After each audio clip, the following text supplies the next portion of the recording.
এটি উত্তৰৰ অপেক্ষাত যান-জঁটবোৰ ক্ৰমশ বাঢ়িছে।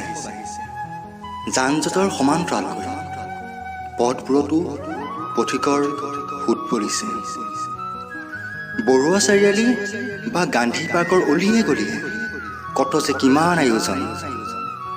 সেই আয়োজনতে এদিন হৈছিল তোমাৰ মোৰ চিনাকি। ভালপোৱাৰ আশা আৰু ভালপোৱাৰ ভাষাৰে উপচাই দিছিলোঁ তোমাৰ কেঁচা কলিজাত। মোৰ হৃদয় ডায়েৰী পৃষ্ঠাবোৰতো তোমাৰ নাম শতবাৰ লিখিছিলোঁ ৰঙা কলিজাৰ ৰঙা তেজেৰে। তুমি কিন্তু নীৰৱে আছিলা প্ৰতিবাৰেই। মাথোন স্বাভাৱিক মানেৰে শুৱনি কৰিছিলা তোমাৰ দুচকুৰ ভাষা। পিছে সময় সলনি হ'ল, নাজানো ক'ত আছা তুমি।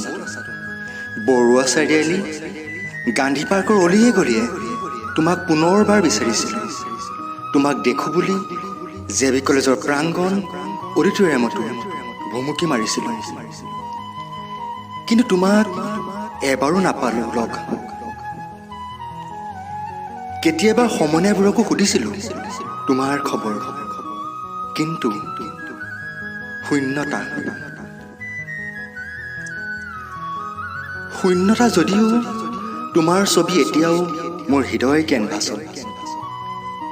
পাহৰিব নোৱাৰোঁ বাবে প্ৰতিবাৰেই তোমাক প্ৰেমৰ প্ৰস্তাৱ দিছিলোঁ, আৰু তোমাৰ সেই উত্তৰৰ অপেক্ষাতে মই এতিয়াও তোমাৰ বাবে আছোঁ ৰৈ বুকুত আশাৰ জাজি নৈ বোৱাই।